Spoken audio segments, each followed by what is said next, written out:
Selamat pagi Bapak, Ibu, Saudara-saudari yang dikasih dalam Kristus. Ini pertemuan pertama kita pada tahun 2023. Pada tahun 2022, kita banyak berbicara tentang individu. Atau pada saat itu tantangannya saya rasakan adalah 3 tahun COVID itu bikin kita perlu berefleksi lagi soal trust, soal simpati, soal anxiety, kecemasan, depresi, dan lain-lain. Ya. Jadi kita sudah diperlengkapi sangat baik dan sangat indah dari pertemuan-pertemuan kita pada tahun 2022. Pada tahun ini kita akan atau mungkin akan berbicara tentang perlunya persekutuan atau kebersamaan. Ya, karena tetap kita melihat bahwa efek dari pandemi ini mempengaruhi dalam rasa saling percaya, dalam rasa saling bertumbuh di antara sesama murid Kristus, dan itu kita memerlukan sebuah koinonia, di mana Kristus hadir, di mana Kristus selalu menjadi kekuatan kita di dalam berpikir, di dalam merasakan, di dalam melakukan. Jadi kita akan membagi pertemuan kita ini dengan 3 bagian. Nanti Pak Ali akan mulai dengan sesi pertama, lalu ada tanya jawab, dan begitu seterusnya. Kita akan memulai ini dengan doa pembuka terlebih dahulu. Di layar saya wajahnya Tony yang paling besar, jadi boleh minta tolong Tony untuk doa pembukaan. Silakan, Bang. Mari kita berdoa. Bapa di surga, kami bersyukur karena Tuhan yang sudah memelihara kehidupan kami, Tuhan yang mempersatukan kami dengan Engkau dan dengan sesama. Dan sebentar kami akan membahas soal koinonia. Mohon Tuhan yang memimpin kami, Tuhan yang juga memimpin Pendeta Joshua yang akan memberikan materi, sehingga apa yang kami pelajari bisa kami gunakan untuk kami bisa melayani Tuhan dan sesama.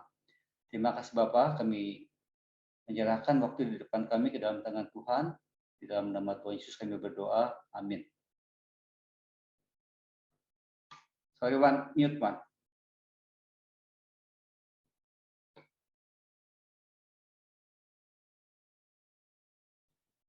Sorry, Wan. Di mute suaranya, Wan.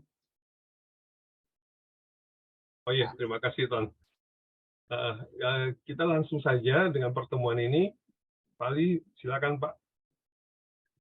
Ya, selamat pagi, saudara sekalian, tiba-tiba mati. Selamat pagi juga untuk Linda yang jam 4 pagi di Qatar. Terima kasih untuk kehadiran saudara bersama-sama untuk menggumuli tema koinonia dalam konteks kita. Sedikit latar belakang mengapa muncul tema two are better than one. Mengapa 2 lebih baik dari 1? Berdasarkan kitab Pengkhotbah 4 ayat 9, sebagai seorang yang melayani jemaat di sini, saya melihat kita rindu jemaat untuk hadir kembali secara person ya di dalam ibadah. Yang menimbulkan pertanyaan adalah, kalau jemaat sudah datang kembali ke gereja, lalu so what? Apakah akan mengulangi seperti biasa lagi? Apakah peristiwa pandemi berlalu tanpa suatu hal yang membuat kita merenung di dalam panggilan Tuhan bagi kita? Sehingga two are better than one muncul menjadi tema yang perlu dipikirkan bagi jemaat setelah kita mengharapkan jemaat semua hadir. Nah, di dalam seri khotbah saya 4 kali pada bulan Januari, kita membahas mengenai mengapa. Ya, mengapa 2 lebih baik dari 1? Bukankah seringkali 1 lebih baik daripada 2? Karena 2 menimbulkan bisa argumentasi, bahkan konflik, pertentangan, perbedaan, Sehingga menimbulkan pertanyaan, mengapa dua lebih baik dari satu? Nah, itu sudah saya khotbahkan selama 4 kali pada bulan Januari. Diringkas karena Kristus hadir. Ya, Tuhan Yesus berkata di dalam Matius 18, di mana 2-3 orang berkumpul dalam namaku, aku hadir. Yang kedua, mengapa dua lebih baik daripada satu? Karena bicara mengenai binding dan loosing di dalam Matius 18. Apa yang mengikat, apa yang terlepas. Mengapa dua lebih baik daripada satu? Karena ada rekonsiliasi. Sebab dosa dipahami sebagai hutang. Dan hutang berkenaan dengan orang perorangan, relasi sesama manusia, dan relasi dengan Allah. Dan hanya Injil Matius yang menjelaskan dosa dalam pemahaman seperti hutang. Itu sebabnya Injil Matius mempunyai keunikan dalam hal ini, dikatakan di dalam Matius 18, jikalau kamu tidak saling mengampuni, maka Bapakku tidak akan mengampuni. Kenapa? Karena dosa seperti hutang. Kalau hutang dosa kita dihapuskan oleh Allah, maka sepatutnya kita saling membatalkan hutang-hutang kita satu dengan yang lain. Baru bisa ada koinonia. Mengapa dua lebih baik daripada satu? Karena kita belajar dari Pengkhotbah pasal 4 mengenai bisa sharing dan ada penghiburan. Ya. Karena di dalam Pengkhotbah pasal 4 dikatakan, aku melihat adanya penindasan di dalam dunia ini. Lalu pengkhotbah tidak mengusulkan kalau begitu perlu lebih banyak polisi, perlu lebih banyak hakim, perlu banyak jaksa mungkin. Tapi yang diangkat oleh pengkhotbah adalah tidak adanya penghiburan. Jadi penghiburan itu sangat fundamental bagi kita yang mengalami kesedihan, kepedihan, ketidakadilan, ya, di samping urusan-urusan yang lain. Jadi penghiburan sangat basic sekali. Itu sebabnya dua lebih baik daripada satu. Nah, pada bulan khotbah saya di dalam bulan Januari, saudara bisa mendengarkan kalau ada waktu ya, bersama-sama kita gumuli tema ini. Hari ini saya tidak akan mengulangi apa yang sudah saya sampaikan, tapi saya ingin melanjutkan dengan pertanyaan yang kedua. Bagaimana? Bagaimana dua lebih baik dari satu? Dan dalam hal ini adalah koinonia, karena koinonia adalah jamak, ya. Jadi persekutuan. Mengapa dua lebih baik daripada satu? Saya dasari pemahaman kita dari 1 Yohanes 1 ayat 1 sampai dengan ayat yang ke-10. 1 Yohanes 1 ayat 1 sampai dengan yang ke-10. Pertama-tama saya akan bacakan ayat yang pertama sampai dengan ayat yang keempat. Apa yang telah ada sejak semula, yang telah kami dengar, yang telah kami lihat dengan mata kami, dan yang telah kami saksikan dan yang telah kami raba dengan tangan kami tentang firman hidup, itulah yang kami tuliskan kepada kamu. Hidup itu telah dinyatakan dan kami telah melihatnya. Dan sekarang kami bersaksi dan memberitakan kepada kamu tentang hidup kekal yang ada bersama-sama dengan Bapa dan yang telah dinyatakan kepada kami. Apa yang telah kami lihat dan yang telah kami dengar itu, kami beritakan kepada kamu juga, supaya kamu pun beroleh persekutuan dengan kami, beroleh koinonia. Dan koinonia kami adalah koinonia dengan Bapa dan dengan anaknya Yesus Kristus. Nah, kita akan membahas dalam 3 bagian mengenai hal ini, ya, dengan dasar dari 1 Yohanes 1 ayat 1 sampai 10. Bapak Ibu bisa membaca kembali bagian itu. Yang pertama adalah apa yang disebut dengan koinonia. Sehingga kita mengetahui bagaimana dia bekerjanya, ya, bagaimana dia beroperasinya. Kita memiliki 3 kata untuk menjelaskan koinonia. Yang pertama, koinonia adalah communion, communio dalam bahasa Latin. Dan nanti juga bisa dikaitkan dengan communicatio, menjadi kata communication di dalam bahasa Inggris. Nah, itu bisa kita lihat dalam Kisah Rasul pasal 2 ayat 42.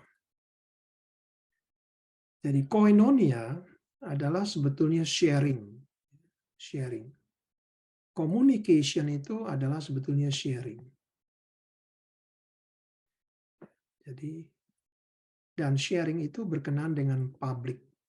Jadi bukan lagi private tapi berbagi secara public. Nah, jadi kalau kita lihat misalnya mine menjadi ours. Yours jadi ours. Ini communication. Seperti hari ini saya menyampaikan kepada saudara bahan ini bukan sekedar menyampaikan informasi, tapi saya sudah gumuli sekian lama saudara tema ini. Jadi bukan sekedar saya memindahkan informasi dari buku kepada saudara, tapi saya menjadi hidup saya dulu, menjadi mind. Kemudian saya sharingkan, saya komunikasikan. Komunian bisa, communication bisa. Saya komunikasikan, saya sharingkan, menjadi milik bersama yang kita gumuli bersama. Nah, itulah koinonia, saudara. Jadi koinonia itu adalah pentingnya adalah menguji perbendaharaan yang ada pada kita masing-masing. Apakah perbendaharaan hidup kita di dalam hati kita itu perbendaharaan yang baik? Sehingga waktu kita sharingkan, bagikan ke orang lain, itu menjadi ours, menjadi milik kita bersama. Nah, itulah koinonia. Kalau perbendaharaan kita tidak baik, jangan dibagikan. Sekedar informasi. Nah, waktu seringkali kita kadang-kadang dalam pertemuan sesama orang Kristen, kita saling kasih informasi atau di WA group. Tapi informasi itu kadang-kadang sekedar di forward tanpa kita pertanggungjawabkan. Ya, menjadikan akhirnya koinonia kita menjadi rapuh. Ya, maka dalam Kisah Rasul pasal 2 42 dikatakan masing-masing tidak merasa milik kepunyaannya, tapi saling sharing, berbagi, menjadi bersama. Itu adalah koinonia. Hal yang kedua, koinonia adalah kita melihat participation, partisipasi.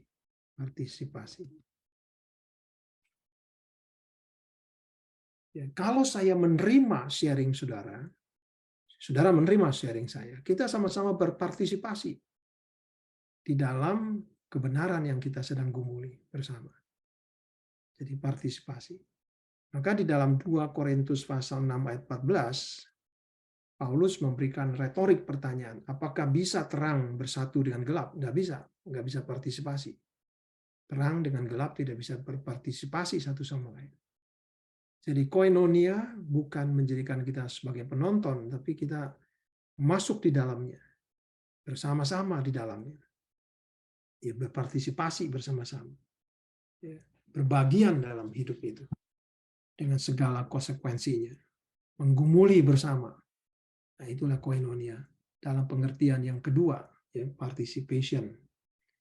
Baru menghasilkan di dalam bahasa yang dipakai oleh Augustine adalah societas menjadi fellowship, yaitu menjadi community,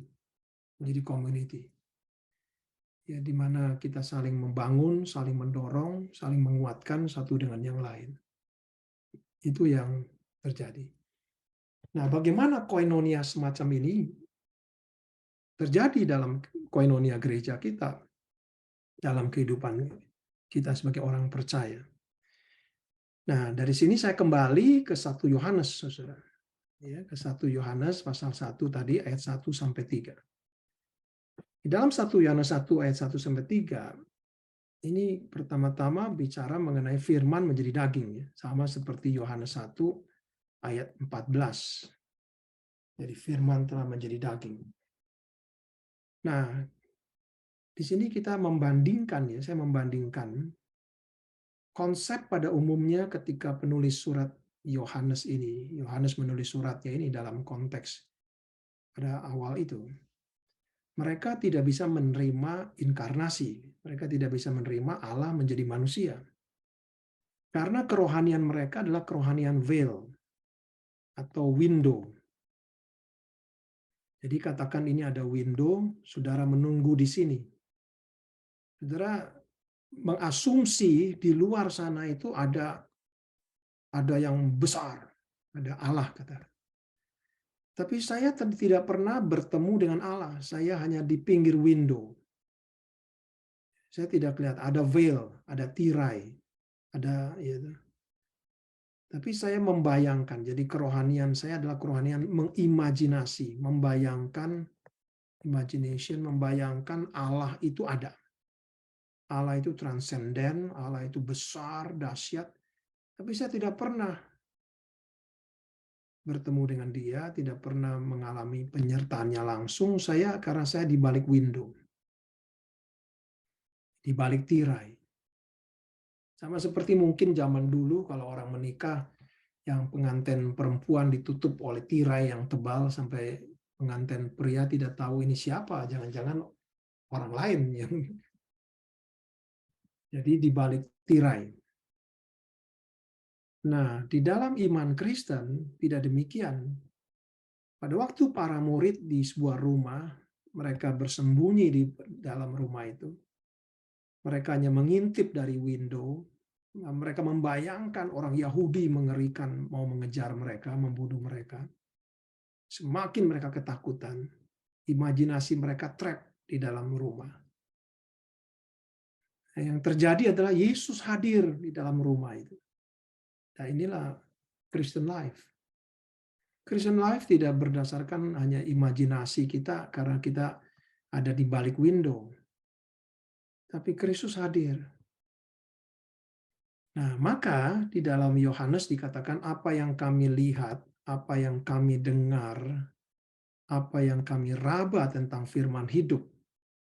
Nah, ini bisa menunjuk kepada incarnation, kelahiran Yesus di Bethlehem. Firman menjadi daging. Para murid melihat, para murid mendengar, meraba, come and follow me, mari ikutlah aku. Tapi juga bisa dikaitkan dengan resurrection. Karena dalam resurrection, Yesus mengatakan, lihatlah.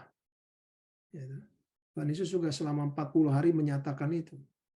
Dan tiba-tiba dia hadir menyertai. Sehingga para murid tidak perlu mengintip melalui window dengan imajinasi kerohanian. Tapi menyadari kehadiran Kristus. Bahkan Tuhan Yesus berkata kepada Thomas, lihatlah. Dan dia menunjukkan tangannya itu yang terluka itu. Jadi menunjuk juga bukan hanya incarnation, tapi juga resurrection. Nah, inilah iman Kristen, saudara.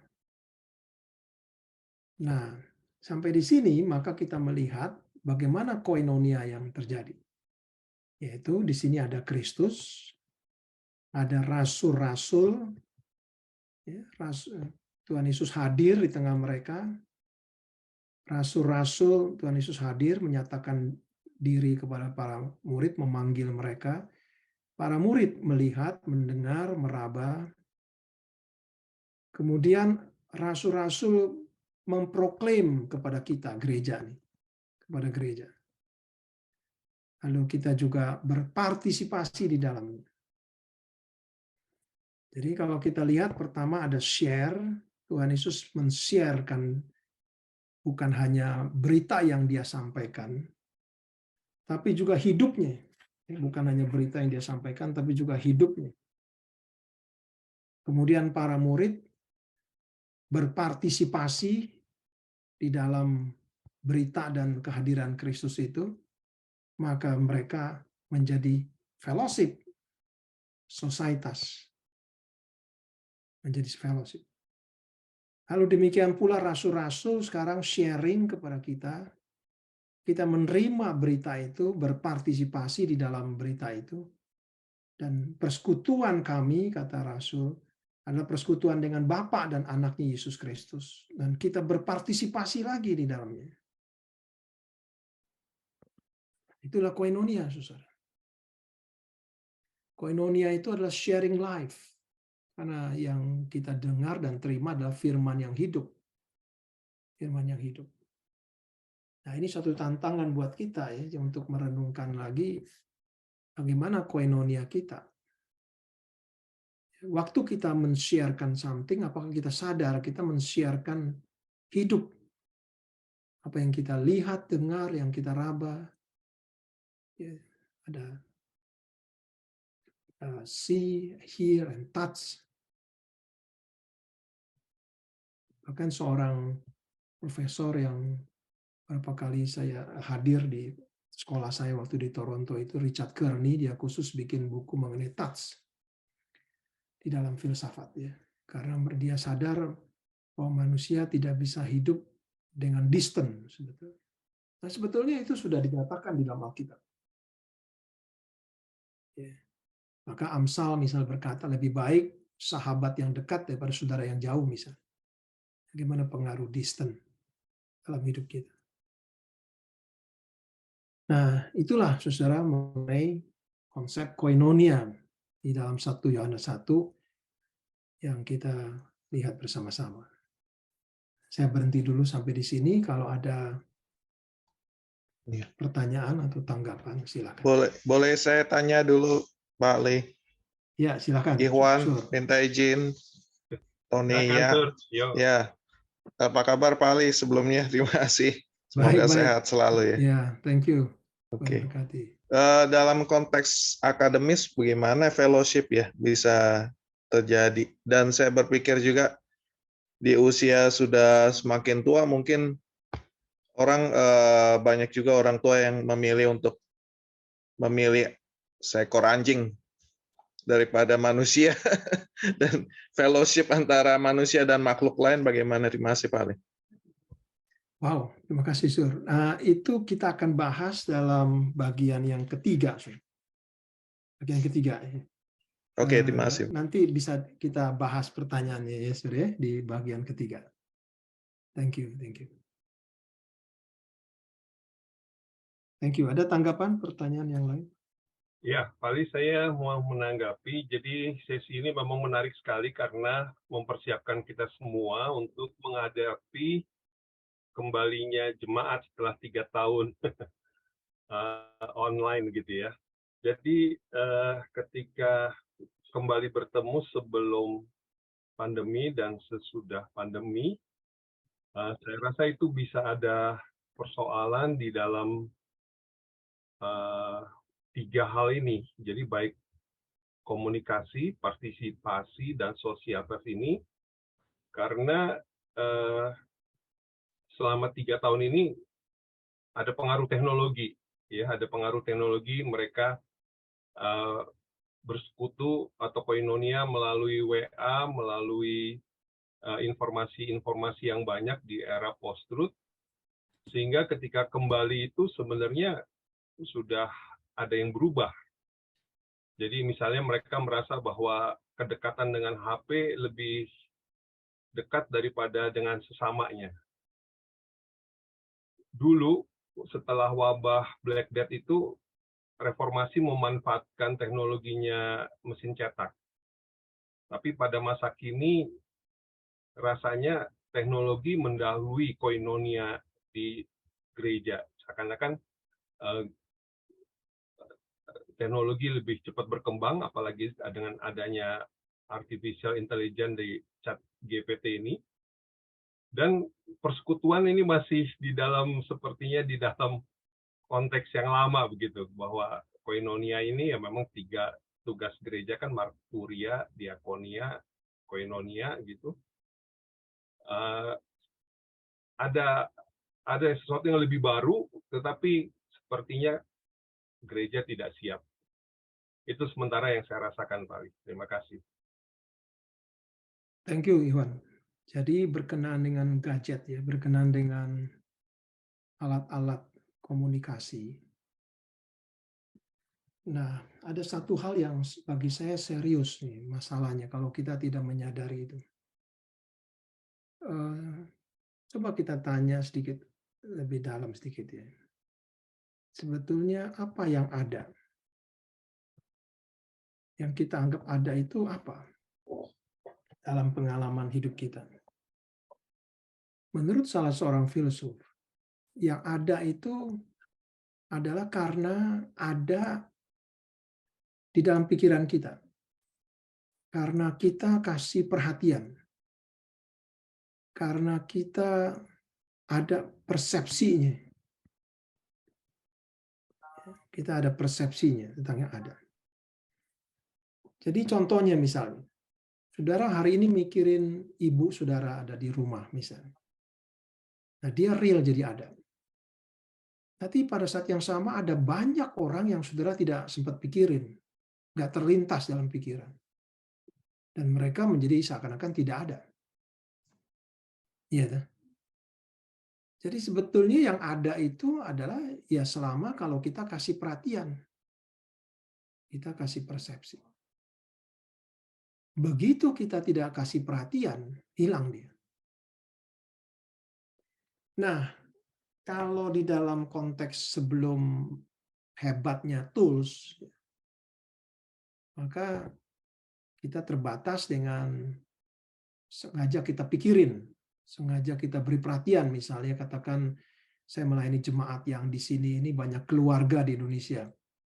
Jadi mereka harus ingat ulang tahunnya kapan, mereka say hello, kalau enggak hilang mereka. Jadi mereka harus. Nah sekarang di dalam gadget, orang yang bisa kita ingat jangan-jangan bukan saudara, bukan ibu, bukan bapak, tapi orang yang suka kirim status. Iya. Dan waktu kita ingat, meaningless. Nggak tahu kita harus ingat apanya. Mungkin yang kita ingat, film-film drama yang kita nonton mungkin. Yang apalagi berseri-seri misalnya. Tapi kehilangan meaningnya. Apa yang kita harus ingat dia? Nah, ini satu hal yang perlu kita sadari di dalam kedewasaan rohani kita. Seperti yang Paulus katakan kepada jemaat-jemaat. Aku selalu mengingat kamu dalam doaku. Saya coba sengaja usahakan setiap malam saya ingat setiap jemaat saya wajahnya. Saya doain satu-satu. Sehingga dia ada. Kalau saya nggak concern, nggak perhatiin, hilang dia. Nggak dalam hidup saya. Dia nggak ada koinonia sama sekali. Jadi kita anggap apa hubungan kita, relasi kita. Nah, jadi ini ada satu yang bagi saya perlu kita renungkan ya. Nah, sebetulnya fellowship kita fellowship macam apa ya? Jangan-jangan ada yang selalu kita lihat, kita perhatikan, tapi meaningless. Nggak menggerakkan apa-apa, nggak melatih kita untuk berbuat apa-apa. Untuk melakukan apa-apa. Tapi ada hal yang kita perlu ingat, yang kita perlu perhatikan, yang membangun partisipasi, fellowship, dan komunikatio tadi, nggak jalan. Jadi saya harap ini perlu kita bisa pikirkan lagi, bagaimana di dalam membangun koinonia kita. Thank you. Saya akan masuk dalam bagian yang kedua. Nanti kalau ada pertanyaan lain, silakan ya. Kembali lagi ke bagian pertama juga, is okay. Kita dalam bagian yang kedua, kita masuk ke 1 Yohanes 1 ayat 5 sampai dengan ayat 10. 1 Yohanes 1, 5 sampai 10.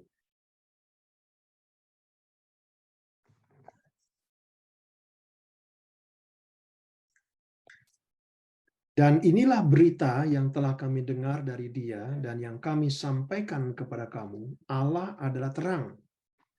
Dan di dalam Dia sama sekali tidak ada kegelapan.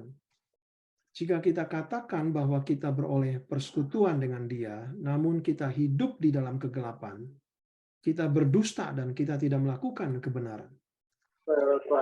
Tapi jika kita hidup di dalam terang, sama seperti Dia ada di dalam terang, maka kita beroleh persekutuan seorang dengan yang lain, dan darah Yesus anaknya itu menyucikan kita daripada segala dosa.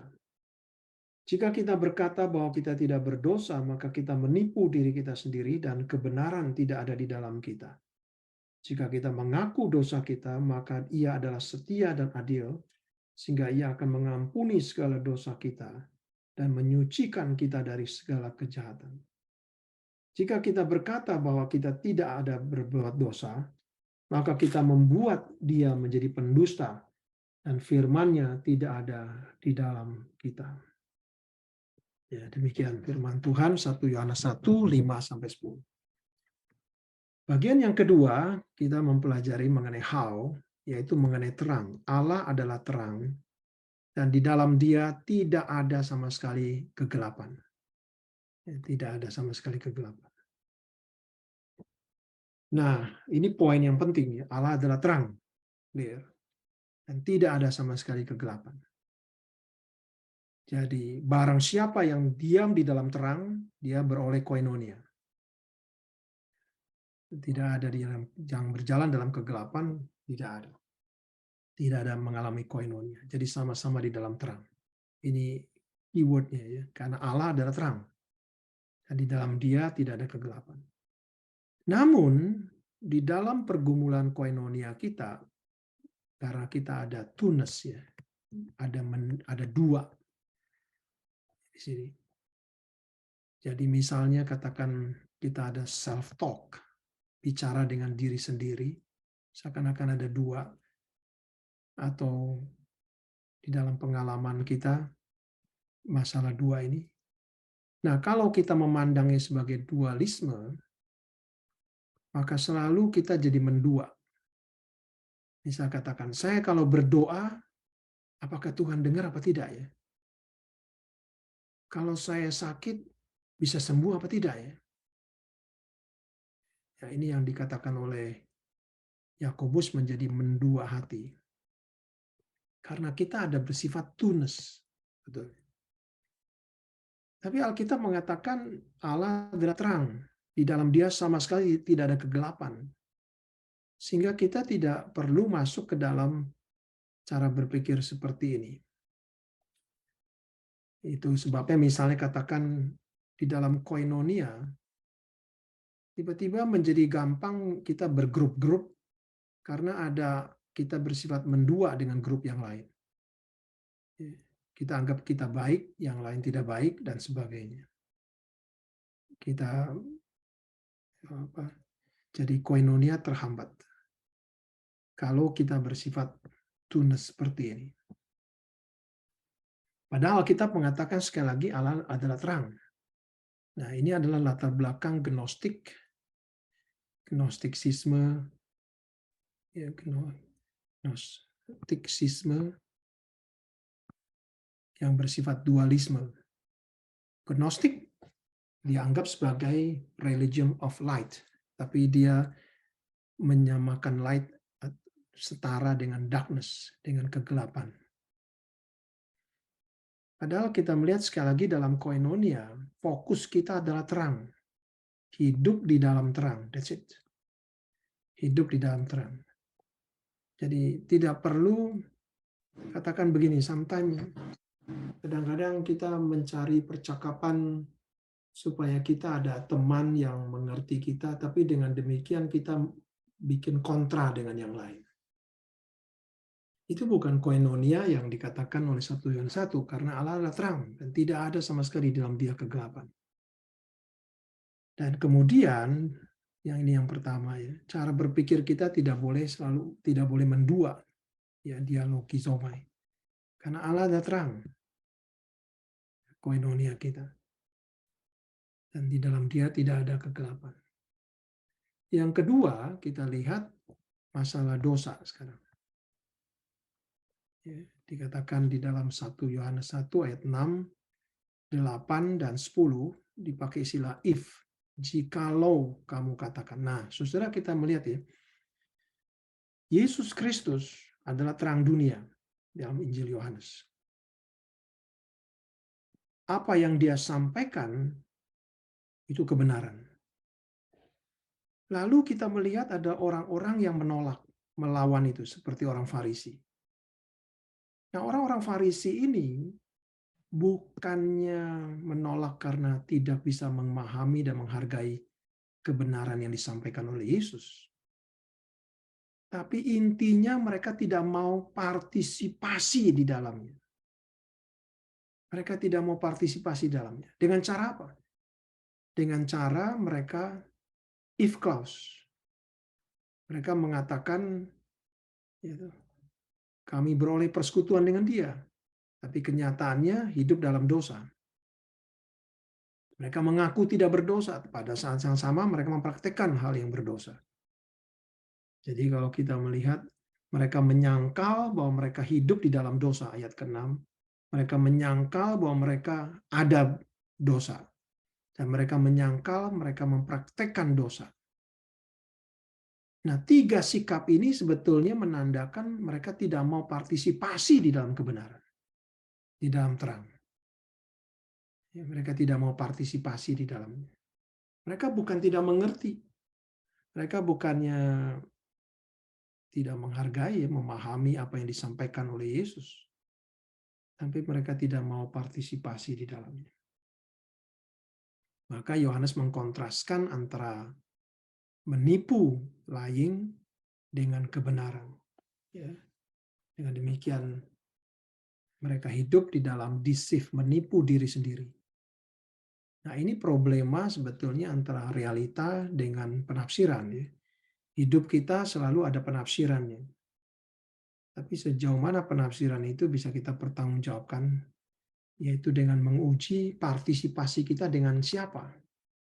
Orang Farisi partisipasi di dalam dosa, di dalam kegelapan, disebabkan mereka tidak bisa menerima terang. Yesus menyatakan kebenaran untuk membawa orang masuk ke dalam kebenaran, ke dalam terang.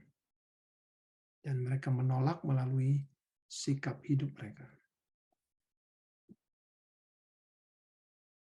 Jadi kita melihat di dalam 1 Yohanes pasal 1 ayat yang ke-5 sampai dengan ke-10 ada penolakan di dalam terhadap koinonia.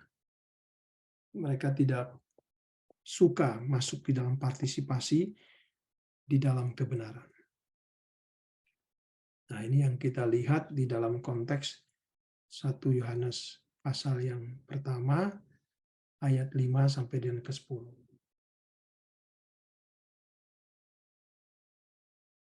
Nah, kata yang kalau kita perhatikan lebih lanjut, penolakan itu adalah dengan antara mengklaim dengan fakta kehidupan, ya, dengan klaim dan fakta kehidupan. Jadi mereka mengklaim mereka memiliki hubungan dengan Allah, dikatakan ayat yang ke-6. Tapi pada saat yang sama mereka hidup di dalam dosa, hidup di dalam kegelapan. Mereka mengklaim mereka tidak ada dosa, dan mereka melakukan perbuatan yang tidak berkenan kepada Allah. Jadi ini yang menghambat koinonia. Jadi antara klaim dengan fakta. Nah, kalau kita mengatakan if clause yang kita nyatakan di situ ya. Jadi satu pihak firman Tuhan menyatakan bahwa kita berdosa. Tapi seakan-akan kita bisa membantahnya, bisa membantah di sini. Dengan mengatakan tidak, kami tidak berdosa. Tapi pada saat yang sama, kita mengatakan tidak lagi hidup dalam kebenaran, hidup di dalam lying, mengatakan Allah adalah pendusta.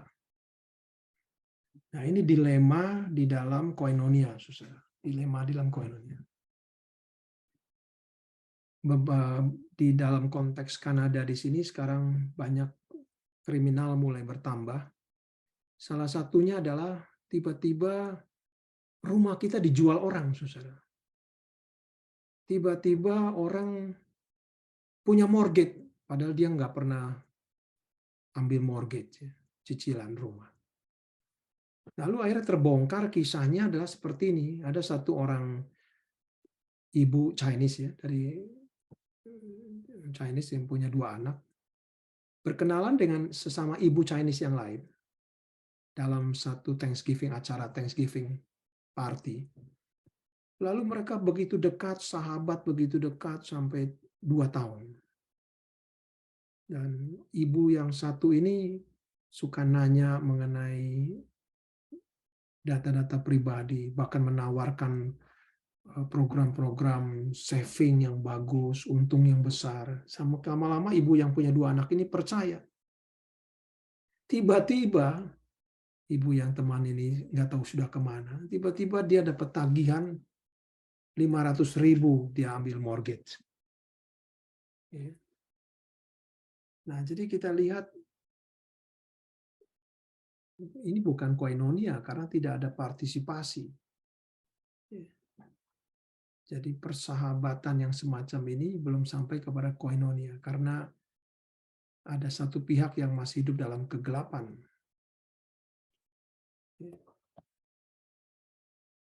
Nah, di dalam konteks Christian life mengenai koinonia ini mengingatkan kita seringkali kalau kita ditanya bagaimana hubungan kamu dengan Tuhan? Saya rasa tidak gampang kita menjawab itu. Tapi yang bisa kita jawab adalah apakah kita hidup dalam terang? Apakah kita menguji diri kita sendiri di hadapan Tuhan? Tidak ada motivasi yang tersembunyi. Tidak ada kejahatan atau pemikiran-pemikiran yang jahat. Kita membuild up diri kita di dalam kekudusan. Itu yang bisa kita jawab. Dan kalau kita hidup dalam terang, kita beroleh persekutuan seorang dengan yang lain. Jadi kita melihat di sini menjadi bagian yang kedua adalah hambatan dari koinonia. Hambatan dari koinonia. Ya, saya berhenti dulu sampai di sini. Kalau ada tanggapan, pertanyaan sebelum kita masuk ke dalam bagian yang terakhir. Mari silakan, Wan. Ya, terima kasih Bali. Jadi saya bayangin bahwa bagian pertama tadi adalah pada mulanya sungguh amat baik. Ada komunio, ada komunikasi, ada partisipasi, ada sosietas. Tapi bagian kedua ini Bali mengajak kita melihat tantangan-tantangan dan hambatan-hambatan yang bisa terjadi di dalam koinonia ini. Silakan teman-teman, apakah ada yang mau bertanya atau menanggapi bisa melalui jalur raise hand atau menuliskan di chat, silakan. Pak Pendeta Adrianus, silakan Pak. Tolong dibuka dulu mikrofonnya. Ya, terima kasih Pak Li. Apa yang disampaikan ini merupakan sebuah dasar teologis dan filosofis yang sangat penting. Dan itu memang yang terjadi di gereja selama ini gitu. Ya, apalagi yang tunes itu yang kita selalu dengan pemikiran dua, jadi kelompok-kelompok. Jadi selalu kelompok dan gereja itu paling nyata di dalam kelompok gitu ya. Kelompok-kelompok. Lalu yang unik gereja bukan masuk sebuah fellowship, tapi sebenarnya juga sedang membuat kayak partai-partai gitu. Cuma udah kasih nama aja gitu. Partai umat, partai apa. Tapi terjadi. Dan makin hari gereja sebenarnya makin seperti itu gitu. Jadi, nah pandemi ini sebenarnya membuat itu menjadi hilang. Lalu setelah itu kita apa berbuat? Nah itu yang problem. Karena tanpa dasar teologis dan filosofis yang dibangun dengan sangat baik juga mustahil gitu. Ya, jadi memang terima kasih untuk pemahaman ini dan itulah yang memang harus dikerjakan ya. Kadang-kadang kita tidak berani. Misalnya saya contoh sedikit. Saya bulan April ini pensiun. Nah, saya sudah memikirkan gereja sudah perubahan. Sehingga dari 2 tahun lalu saya sudah mulai mengambil sikap saya mencari pengganti dan orang-orang muda yang dilatih khusus gitu. Jadi di dalam persekutuan itulah saya memberikan kewenangan. Jadi mendoakan 2 orang yang akan jadi gembala dan wakil gembala dalam usia 27-28, 27-26 sebenarnya. Tapi disetujui semua. Lalu didoakan dalam 2 tahun ini saya persiapkan. Ternyata jujur aja saya melihat juga syok gitu ya. Kok luar biasa kemajuan cara pemikiran, cara apa. Jadi, nah ini sebenarnya salah satu terobosan bagi saya. Gereja itu adalah milik Tuhan. Dan kita tidak pernah ada pemilik yang, nah tetapi seringkali gereja, apalagi gembala, seringkali merasa itu gereja miliknya gitu. Nah, disinilah saya melihat dasar yang sangat bagus, karena seringkali karena dua pemikiran, ini lalu ini, jadi sehingga tidak menjadi satu fokus dan menjadi satu yang tanpa ada di hati atau apa, tapi dia benar-benar bisa fellowship gitu. Ya, dan saya sedang menikmati bagaimana saya bisa mau lepaskan 2 bulan lagi, tapi saya rasa nyaman dan bahagia. Nah, kadang-kadang banyak orang tidak bisa mengerti gitu. Ah, yang benar nih. Ya, saya bilang saya tidak perlu bicara lagi karena saya sudah buktikan selama 2 tahun melatih, mempersiapkan. Sejak 2 tahun lalu saya sudah bilang saya tidak akan memutuskan lagi sendiri kecuali bersama-sama karena udah jadi tim leader gitu. Terima kasih, hujan besar. Terima kasih. Terima kasih Pak Adrianus dari Denpasar. Pak Ali, mau ditanggapi atau? Iya, thank you Pak Adrianus, thank you. Memang perlu ada breakthrough ya di dalam membangun koinonia. Kita tidak bisa take for granted. Asal orang sudah hadir, lalu sudah bercakap-cakap, sudah beribadah bersama, otomatis koinonia sudah berlangsung. Paulus mengingatkan kita untuk menjaga persekutuan roh di dalam roh. Artinya ada bagian kita sebagai orang yang sudah diselamatkan, memelihara, menjaga koinonia yang Tuhan kehendaki. Baik tadi di dalam memelihara perbendaharaan hidup kita, saling sharing life, berpartisipasi di dalam persekutuan dengan Bapa di dalam anaknya Yesus Kristus, dan hidup di dalam terang. Terima kasih Pak Adrianus. Silakan kalau ada lagi yang lain. Berikutnya adalah Andreas Pirawan. Oh, Bu Erna juga mau ya? Bu Erna, Pak Andreas tadi angkat. Nggak apa-apa, nanti aja. Dulu. Setelah Pak Andreas, Bu Erna ya, siap-siap ya. Iya, makasih. Oke, tolong dibuka mikrofonnya, ya. Iya, Pak Ali tadi dari apa yang Pak Ali jelaskan, apakah memang kita sebelum koinonia dengan orang lain gitu ya, apa memang kita harus punya story dulu dengan terang, dengan kebenaran, dengan Allah sendiri gitu. Jadi ada persekutuan pribadi yang intim dulu, sehingga hidup kita atau sharing life kita bisa juga menghibur gitu. Apa tanggapan saya gimana gitu Pak Ali? Apa itu ini ya harus ya. Jadi memang sebelum koinonia kita sendiri punya story dengan kebenaran, dengan Allah lah. Baru kita bisa men-sharekan life kita yang bisa menghibur kali gitu. Gimana Pak Ali? Thank you. Jadi bagian di dalam 1 Yohanes ini, koinonia ini, sebetulnya lebih ke arah sama dengan salvation. Ya. Artinya kita dari gelap dipanggil keluar masuk ke dalam terang. Dan inilah koinonia sebetulnya. Jadi proses seperti ini koinonia. Hidup di dalam terang. Panggil masuk ke dalam terang. Panggil masuk ke dalam terang, jadi salvation. Nah, setelah itu baru nanti sanctification. Nah, di dalam biasanya kita memakai ayat 1 Yohanes 1 ayat 6 itu sebagai ayat pengakuan dosa di dalam liturgi kita. Sehingga kesannya itu adalah proses sanctification. Tapi sebetulnya itu adalah yaitu komitmen orang-orang kayak orang Farisi yang menutup diri dalam kegelapan, tidak mau partisipasi dalam terang.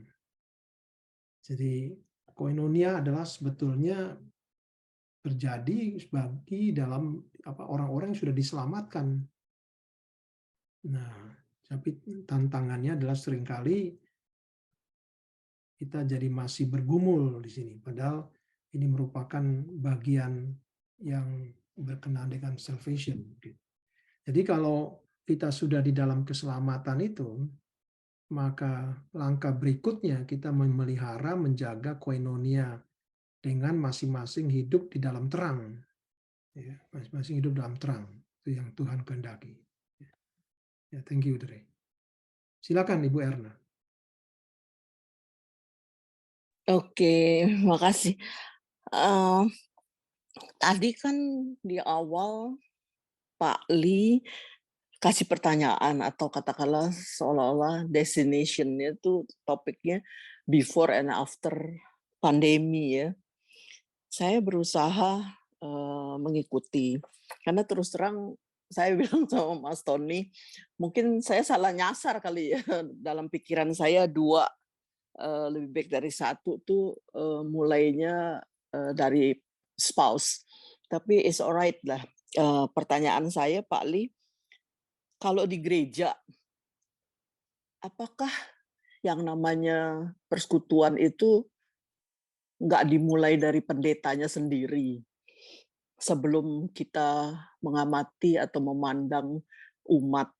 Karena setelah saya catat ya, yang namanya sharing itu mulai dari terang ya, terang Allah itu ada di kita, kemudian kita disucikan, katakanlah harusnya gembala juga begitu, baru bisa bersekutu ya.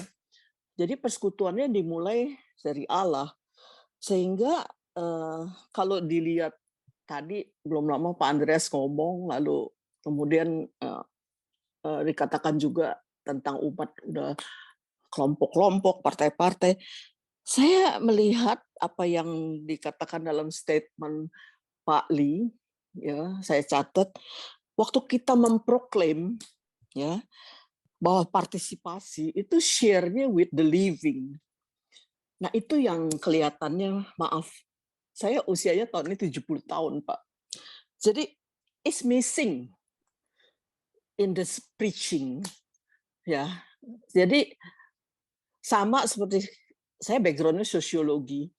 Jadi kalau saya melihat hubungan pasutri, suami istri, when you cannot share your life, your own life, you miss something with your spouse. Because it doesn't mean you are one, but you still two. Jadi saya ingin mendapat konfirmasi atau penjelasan lebih lanjut dari Pak Li, apakah kalau di dalam gereja itu enggak mulainya dari gembala? Karena kalau kita, maaf ya, refleksi, apakah khotbah-khotbah itu enggak, maaf, seperti apa ya, rutin gitu. Kalau Paskah ya cerita Paskah dari Alkitab. Ada, kenapa tadi Pak Ikhwan bilang banyak orang ke YouTube termasuk saya mencari yang tadi, share of the living, yang mungkin tidak ada atau belum ada atau kerap kali nggak ada di dalam gereja yang saya ikuti. Terima kasih sebelumnya, mohon maaf dengan tidak bermaksud menuding salah satu pihak ya. Terima kasih Pak. Terima kasih Ibu Erna. Memang tidak mudah ya. Memang tidak mudah seorang gembala ya, seperti saya juga alami tiap minggu berkhotbah. Tapi saya bersyukurnya kalau kita hidup di dalam koinonia, nanti kita akan bahas pada session terakhir ketiga. Karena koinonia itu pertama-tama dengan Kristus dan firman-Nya. Kemudian baru nanti kita lihat dengan sesama manusia, dan nanti baru dengan segenap ciptaan yang lain. Tadi yang ditanyakan oleh Sur.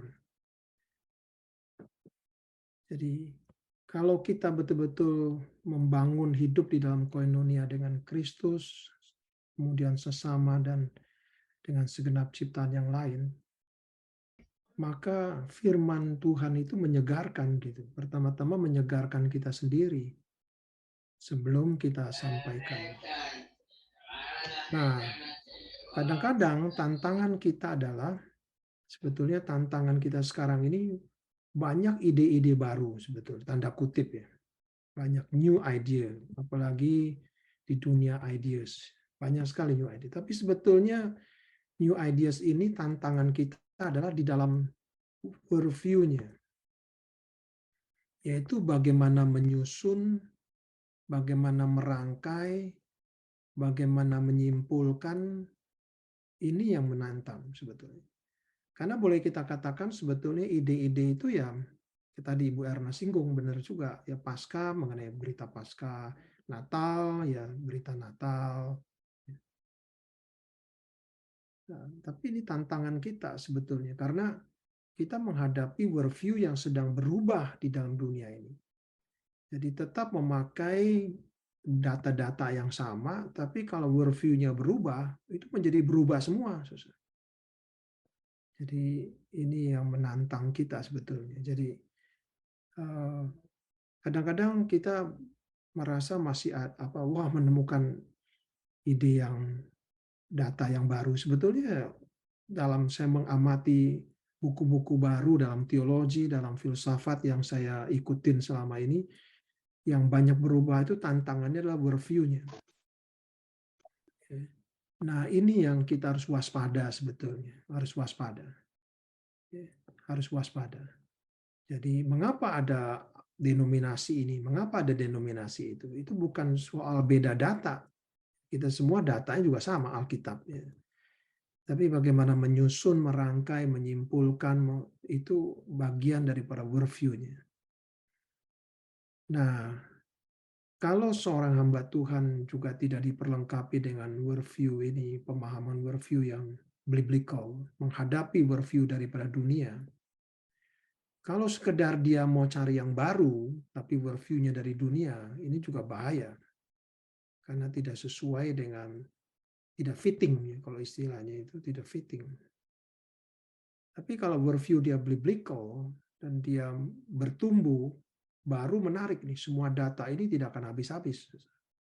Alkitab firman Allah yang hidup itu tidak akan habis-habis.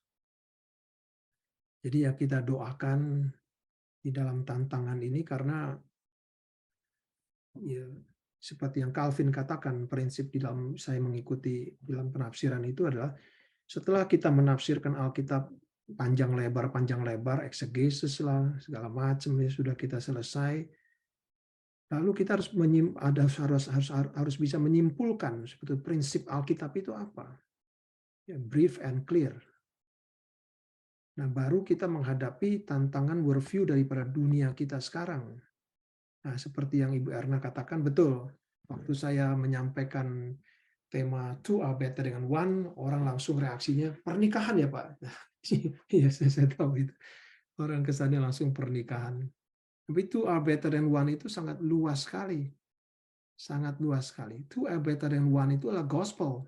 Karena rekonsiliasi antara dua belah pihak yang berseteru.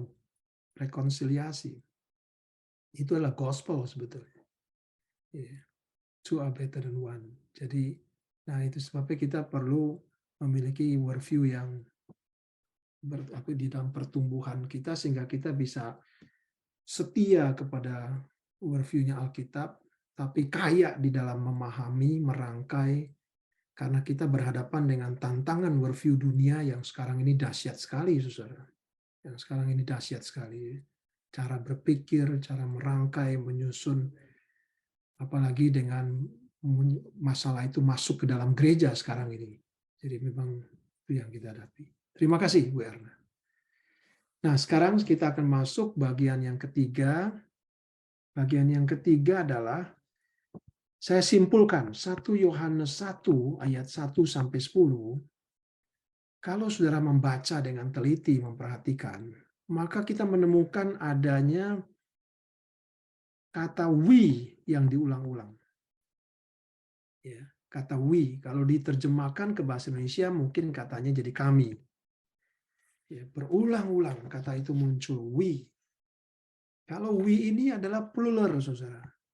Ya. Nah, ini yang menarik, plural. Jadi ketika Yohanes menjelaskan koinonia, maka dia tidak memakai kata I. I dalam bahasa Inggrisnya tulisannya luar biasa ya. Kokoh, kuat, tegak berdiri, I. Jadi memang pada waktu kita mau bicara mengenai koinonia, kita mau nggak mau bicara mengenai we. Nah, orang Asia, memang orang Asia suka pakai we. Nah, we atau pakai kata kita, gitu, kami atau kita. Padahal maksud dia sendirian, dia itu pendapat dia sendiri, cuman lebih suka pakai kami. Orang Asia, tapi kalau orang Barat, orang bule itu, waktu saya bikin paper pertama kali saya pakai kata we, dia bilang no, you harus berani bilang your decision gitu, untuk memutuskan sesuatu. Ya. Tapi tetap setiap kita mau barat mau timur ada egonya. Jadi memang pada waktu kita mau bicara koinonia, kita perlu mengevaluasi lagi worldview kita mengenai I ini, mengenai we. Kenapa Alkitab memakai kata we? Nah, kalau saudara perhatikan di dalam 1 Yohanes itu, minimal ada 3 kata we pengertiannya. We yang pertama itu adalah we apostle. We apostle. Jadi itu 1 Yohanes 1 ayat 3 dan ayat 5. Dia menunjukkan Pak apostol, jamak, plural, tapi apostol. Kata we yang kedua adalah kata we yang mensubstitute I. Ya. Biasanya kalau saya baru perhatikan juga itu disebut royal we. Kalau kerajaan Inggris menyampaikan sesuatu itu pakai kata we. Tapi sebetulnya orang ngerti itu I. Ya. Jadi I. Di sini kita melihat Yohanes mengatakan itu di dalam ayat yang keberapa ini, ayat keempat misalnya. Jadi mengganti kata I dengan kata we. Dan yang ketiga, we dalam pengertian ayat termasuk adalah pengarang dari Yohanes, penulis Yohanes dan pembacanya. Nah, bahasa Indonesia punya kata kita. Kita. Jadi nah ini menarik. Nah, ini yang kita coba pikirkan. Jadi kalau kita ingin membentuk koinonia, kita harus mengecek dulu nih, I-nya di mana? Lalu we-nya di mana? Kita masih ada tempat nggak untuk I dan we di sini? Mati sendiri. Iya. Jadi sejauh mana kita memikirkan? Nah, di dalam filsafat, saudara, di dalam filsafat itu saya sedang riset di banyak hal yang saya belum selesai risetnya, saudara. Terlalu banyak bahannya juga. Di dalam filsafat itu kita melihat kalau ada filsafat seperti rasionalisme itu pasti menekankan I yang sendirian. Ya. Seperti kata-kata I think therefore I am, ya, sangat populer itu. Jadi I itu besar. Jadi dan dalam dunia modern itu I itu yang utama. I itu yang utama, very strong. Maka itu nanti dipakai apa istilahnya kalau dalam dunia modern self esteem. Oh, ada persoalan self esteem, self value misalnya. Self sufficient, self decision, pakai self semuanya. Jadi self identity kuat sekali I. Nah, kalau I-nya kita ini dari dunia modern masuk ke dalam gereja membangun koinonia, bisa nggak gitu? Jadi memang kita perlu memikirkan juga we nih. Apa ini we sebetulnya? Kenapa ada we di sini? Kenapa Yohanes tidak mengatakan I, tapi pakai we? Karena dia mau melibatkan bersama-sama koinonia. Minimal ada 3 pemahaman kata we. Dalam rangkaian banyak dah ini kalau kita teruskan bisa ya. Tapi kita ambil 3 hal nih.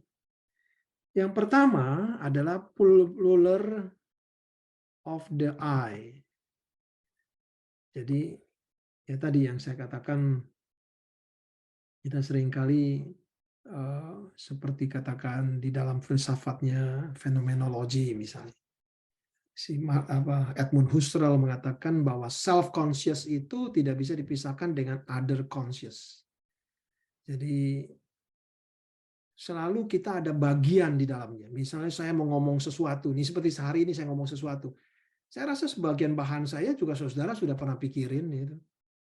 Cuman mungkin beda di dalam membangun, menyusun, merangkai, misalnya. Jadi nggak pernah ada original, saya nggak pernah ada original, wah ini saya sendiri gitu. Karena Agustinus juga mengatakan kalau itu kebenaran dari Tuhan, itu kebenaran publik, nggak bisa dimonopoli oleh satu orang. Kebenaran itu. Kebenaran. Jadi bisa juga we itu dalam arti plural we, kita menyadari bahwa I-nya saya ini, hasil riset saya sendirian pun tetap ada kontribusi daripada I yang lain. Jadi kalau kita bilang ini I, mungkin plus I yang lain. Plus I yang lain. Jadi kita perlu menyadari juga ya, kalau I kita merasa kita paling unik sendirian, ya nggak bisa koinonia. Atau kita paling lemah sendirian, kita minder juga nggak bisa. Tapi I bisa dalam pengertian plural I. Yang kedua itu adalah extended, ya, extended self. We as extended I, ya, extended I. Ya, jadi ini yang kedua. Extended I itu ada unsur mewakili, ya, mewakili. Jadi kalau di dalam filsafat ada istilah gnosism. Gnosism itu dari kata nos. Nos itu adalah we. Jadi extended I itu artinya mewakili, kita mewakili. Jadi, nah kalau bahasa Indonesia bagus sekali. Saya mewakili yang lain menjadi kami. Tapi kalau melibatkan others, third party yang lain menjadi kita. Ya. Jadi memang ada extended I. Jadi kita perlu mendengar orang lain yang lagi. Yang lebih dalam lagi, sebetulnya lebih kompleks lagi, disebut intersubjectivity. Intersubjektif, ini tema yang penting dalam postmodern philosophy. Ya. Intersubjektif. Nah, salah satu intersubjektif yang kita kenal itu adalah I and thou. I and thou dari Martin Buber, ya. Bahwa manusia itu selalu I itu in relation dengan thou. Atau kalau jatuh, kepleset jadi I and it. Tapi always selalu ada relasinya dengan something. Nggak pernah dia nggak ada relasi dengan something. Kalau nggak I and thou, I and it. I and thou itu kita menghargai thou. Tapi kita melihat di dalam konteks subjectivity ini juga kita melihat kelemahannya dari Martin Buber, thou-nya ini pasif. Sama seperti it-nya juga pasif. Di mana I-nya ini yang menentukan tetap gitu loh. Role-nya thou-nya sejauh mana. Misal, I and thou, saya perlu Tuhan. Ya udah, kalau lagi saya sakit saya perlu Tuhan. Kalau lagi sehat ya enggak. Jadi ya Tuhannya pasif. Ya. Atau I and it, saya kalau lagi perlu komputer atau perlu air panas atau air dingin atau perlu rice cooker ya ada tersedia. Kalau sudah saya nggak pakai ya bye bye. Jadi pasif di situ. Maka kita melihat seharusnya bagaimana kita ini? Seharusnya kita melihat Tuhan Allah menciptakan kita nggak pernah I-nya itu berdiri sendiri, selalu I itu dalam respon kepada Allah. Selalu dalam respon kepada Allah. Nah, itu yang penting. Jadi I-nya itu selalu kita lihat tidak pernah sendirian. Dan Tuhan Allah ya, tidak pernah pasif. Maka I and thou ini kalau thou-nya adalah Tuhan Allah, thou-nya ini tidak pasif.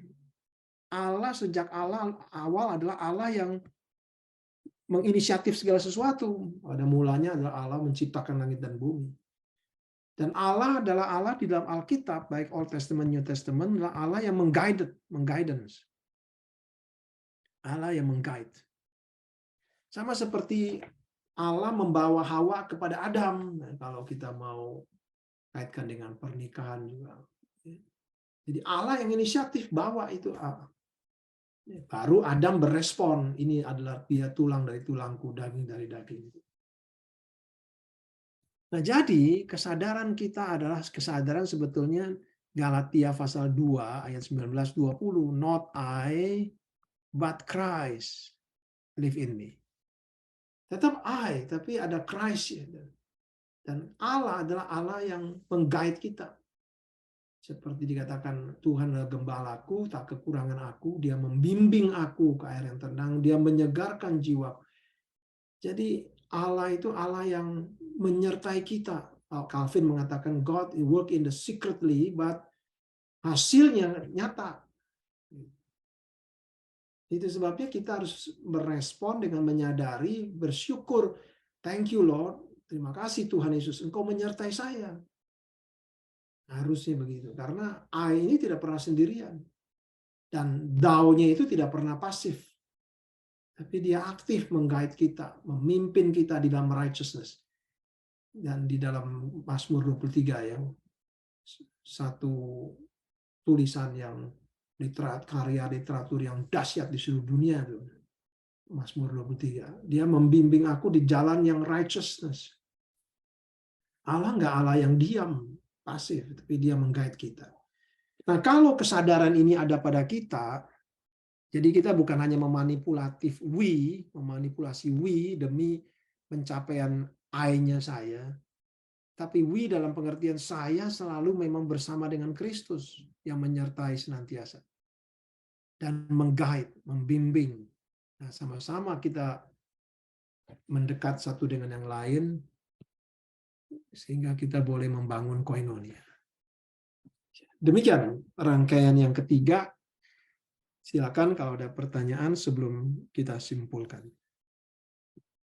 Ya, waktu kita tinggal beberapa menit lagi, jadi harap tidak membuang waktu. Apakah ada rekan-rekan yang mau menanggapi atau berkomentar? Saya membayangkan nih ada Pak Agus Witarto mewakili para filsuf, ada Muse Joni Junaidi mewakili hamba Tuhan. Apakah mau komentar, teman-teman? Ada Randi juga dari GKI. Kita pesertanya banyak ini ya, latar belakangnya berbeda.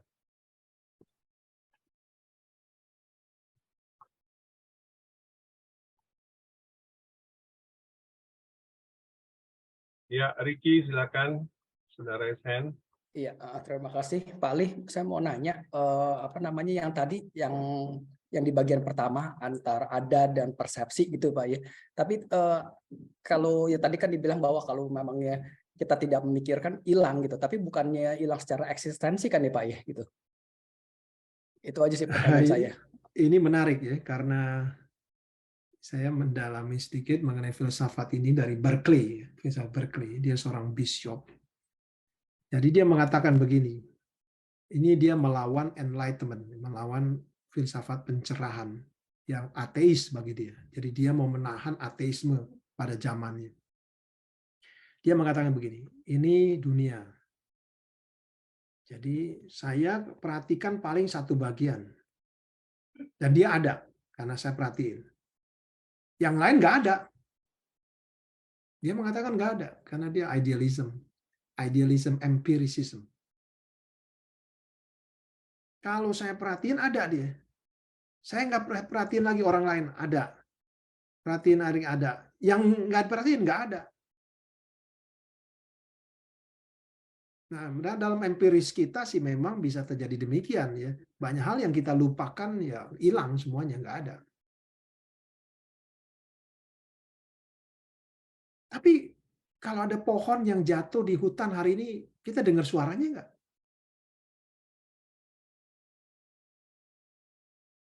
Padahal kita nggak perhatiin itu pohon satu-satu. Nah, di sini dikatakan hanya ada satu yang memperhatikan semuanya. Allah. Allah perhatiin semuanya, baru ada semuanya. Ya, menarik juga ya. Jadi perlu ada Allah yang transenden. Sebab kalau hanya bergantung kepada manusia, banyak yang nggak ada. Kita nggak peduli kok. Kita hanya peduli urusan kita sendiri. Nah, koinonia gereja, kita tidak masuk ke dalam filsafatnya ini ya, ke idealisme, empirisismenya ini. Tapi minimal menjadi refleksi buat kita. Kalau kita nggak pikirin, kita nggak doakan sesama kita, nggak ada itu sebetulnya, hilang. Jadi itu sebabnya waktu kita ketemunya langsung cuma urusan kita sendiri sebetulnya. Kita percakapkan urusan kita sendiri. Kalau urusan kita sendiri nggak ada tanggapannya, hilang dia dari gereja. Jadi ini satu refleksi aja gitu. Demikian, Ricky. Dasarnya sebetulnya itu ya Pak Li. Jadi cogito ergo sum ya. tadi ya Pak Ali gitu ya.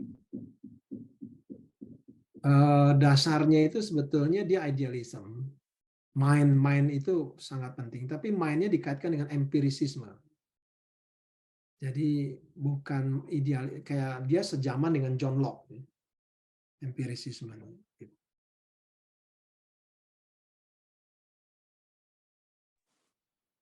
Oh, silakan. Ya, Pak Agus ya. berikutnya Silakan. Mas Agus sudah raise hand, silakan buka mikrofonnya dulu, Mas Agus. Selamat pagi Pak Ali, terima kasih.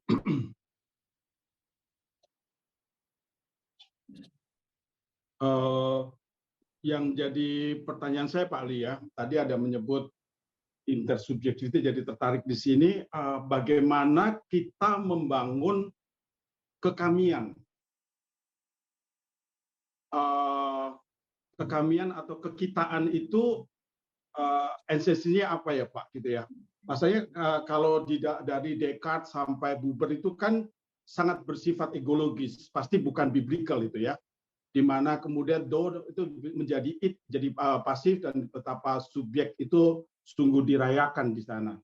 Nah, di dalam jadi pertanyaan bagaimana Pak kita membangun prinsip-prinsip membangun kekamian, kekitian menjadi etis kita itu apa?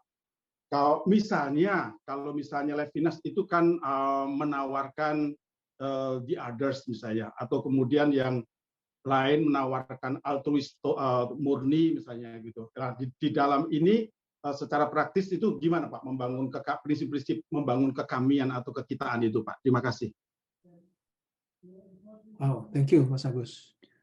Jadi ya ini pertanyaan yang ini ya sangat banyak aspek yang bisa kita bisa simpulkan. Jadi pertama-tama itu koinonia kita adalah koinonia dengan Kristus. Akhirnya kalau setiap jemaat menyadari bahwa Kristus hadir, menyertai dia, dan Kristus mau menggait dia di dalam terang, nah nanti terang sama terang ketemu. Terang sama terang ketemu. Baru kemudian level yang kedua, membangun koinonia dengan sesama. Saling membatalkan hutang. Itu kalau di dalam khotbah pada bulan Januari. Baru membangun koinonia dengan creatures. Nah, itu yang ditanyakan oleh Sur. Dan itu sedang saya godok untuk menjadi integration. Bagaimana sebetulnya koinonia dengan creatures di dalam konteks akademik misalnya. Di dalam science. Nanti dengan Sur saya bisa janjian lagi ya, karena itu tema yang ngebulet sendiri lagi itu ya. Iya, Pak. Jadi memang Mas Agus, jadi secara karena ininya adalah bagaimana kita masing-masing hidup dalam terang. Bagaimana kita masing-masing menyadari Kristus hadir dan dia aktif. Dia tidak pasif. Karena seringkali kalau kita mulai dengan I, lalu I-nya itu baru dikaitkan dengan atribut-atribut kita, memang tidak mudah kita ketemu dengan sesama manusia yang lain. Kecuali atributnya ada kesamaan, bersentuhan. Tapi ya kita connect-nya cuma di satu atribut itu. Dan tidak bisa berkembang. Tapi kalau kita hidup dalam terang, sama-sama di dalam terang, maka Yohanes mengatakan kita beroleh persekutuan seorang dengan yang lain. Ya, harap itu sementara seperti itu, Pak Agus. Silakan, Randy. Terima kasih, Pak. Selamat pagi, Pak Ali. Terima kasih untuk kesempatannya. Ya, saya ingin bertanya, ya, mungkin bisa dikoreksi kalau saya salah. Kalau untuk koinonia ini persekutuannya, apakah fondasinya itu adalah apa ya, lebih kuat itu kalau dia empati.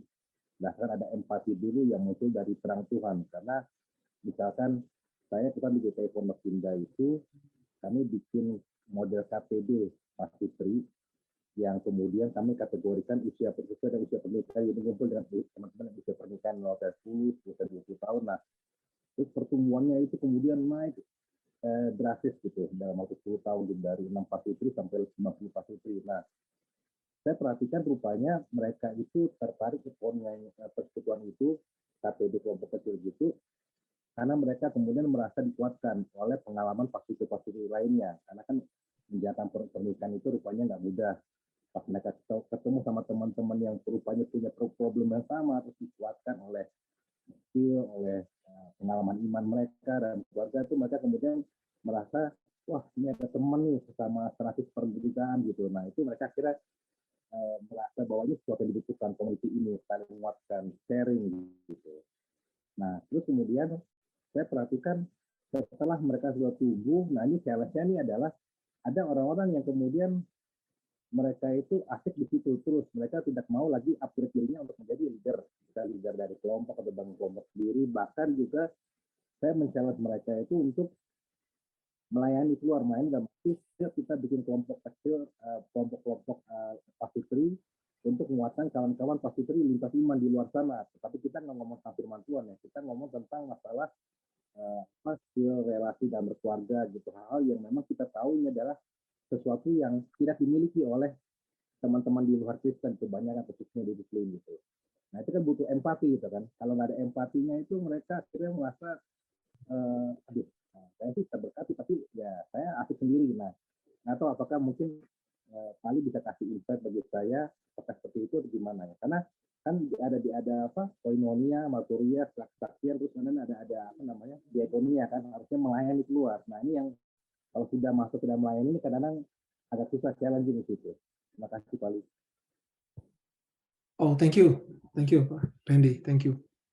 Jadi kita pernah membahas mengenai simpati yang menjadi ciri orang Puritan yang move ya, bergerak dari Inggris ke Amerika.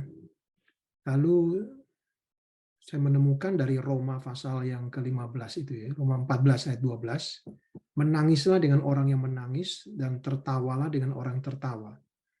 Ini kalimat kelihatannya sederhana, tapi sebetulnya kalimat ini sebagai pengujian koinonia juga. Pengujian dalam rumah tangga kita. Dalam rumah tangga kita, apakah kita menangis bersama, ketawa bersama, atau menangis sendiri-sendiri? Atau satu menangis, yang satu tertawa. Nah, di dalam komunitas orang Puritan, mereka bisa menangis bersama, tertawa bersama, sehingga ya itu mereka membentuk koinonia yang kuat jadinya. Nah, diharapkan kemudian kita memperluas, tidak kemudian menjadi ghetto ya, tapi memperluas bagaimana kita tetap bisa membangun lagi dengan kelompok yang lain. Dan itu memang butuh suatu dalam pengalaman saya juga di sini juga sama, mereka sudah nyaman dengan kelompok mereka, sometimes juga sukar untuk memperluas lagi. Tapi kita membuka wawasan mereka untuk itu, sehingga mereka mulai bergerak lagi untuk bisa menangis bersama, tertawa bersama. Thank you untuk sharing-nya, Randy. Ya, silakan, Wan. Terima kasih, Pak Ali. Jadi memang dalam masa transisi ini, salah satu yang saya dapatkan dari sesi kita adalah memang selalu harus terus bertumbuh, dan juga saya teringat kepada Union with Christ dari John Calvin. Jadi kita selalu bertumbuh, tapi tetap di dalam firman dan di dalam Kristus. Kita akan mengakhiri pertemuan ini, teman-teman. Tentunya kalau pertemuan dengan Pak Ali biasanya tidak cukup satu kali dengar ya, mungkin bisa perlu mengulang-ulangnya. Nanti rekan Tony Avandi akan mengeditnya, dan mungkin bisa nanti teman-teman yang berniat meminta link dari rekan Tony atau dari saya, supaya kita bisa mendalami lagi 3 bagian yang Pak Ali berikan ini. Tidak mudah mengertinya dalam waktu 1,5 jam, dan ini juga merupakan pergumulan Pak Ali selama ini dengan jemaat di Toronto dan firman Tuhan, sehingga ini juga bisa berguna bagi gereja-gereja kita dan relasi kita di tengah-tengah jemaat di Indonesia. Kita akan mengakhirinya dengan hormat sekali lagi, minta Pak Ali menutup kita di dalam doa dan memberikan berkat. Apakah masih ada pengumuman dari Tony? Ton, apa ada pengumuman yang mau diberikan? Saya sudah kirim di chat, Mas. Hah? Ada di Oh, chat. Di chat ada ya. Oke, terima kasih teman-teman. Kalau yang merasa bersyukur tentu bisa mendukung pelayanan RWF ini dan bisa berkomunikasi dengan Tony. Silakan balik untuk doa penutupnya. Sekali lagi terima kasih untuk kehadiran Bapak Ibu saudara sekalian. Kalau memang diperlukan, saudara ingin mendalami lebih lanjut, bisa kita janjian, saudara bisa kontak melalui penginjil Tony. Nanti kita janjian mendalami, karena saya masih meneruskan riset ini ya. Kita harapkan bisa menjadi berkat bagi pelayanan dan jemaat Tuhan. Mari kita berdoa sama-sama. Tuhan Bapa di dalam surga, kami bersyukur, berterima kasih sebab Engkau senantiasa menyediakan bagi kami kasih karunia-Mu, sehingga di mana tantangan bertambah, anugerah Tuhan cukup bagi kami. Kami bersyukur untuk persekutuan kami malam ini, meskipun dari tempat yang berbeda-beda, tapi kami mengingat satu demi satu di dalam doa kami, hadir di hadapan Tuhan, kami boleh saling memperhatikan, saling mendukung di dalam anugerah dan pertolongan Tuhan sendiri. Kiranya damai sejahtera Kristus memenuhi setiap kami, memberi kekuatan, memberi pimpinan, sehingga kami terus boleh melakukan pekerjaan baik yang Tuhan siapkan bagi kami, dimanapun kami berada, baik dalam rumah kami, dalam kehidupan kami pribadi, keluarga, gereja Tuhan, dan di tengah masyarakat. Kami bersyukur sekali lagi, kiranya damai sejahtera Tuhan memenuhi kami. Di dalam nama Tuhan Yesus Kristus, kami bersyukur, kami berdoa. Amin.